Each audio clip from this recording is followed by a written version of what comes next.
Seandainya aku dapat bertemu Tuhan, akan ku tanyakan tentang dirimu.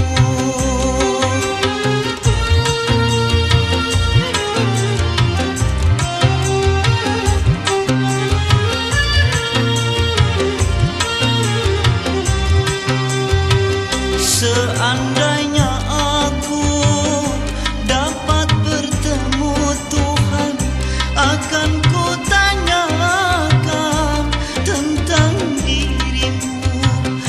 Mengapa kau tega menghinaku? Mengapa kau tega menyakiti?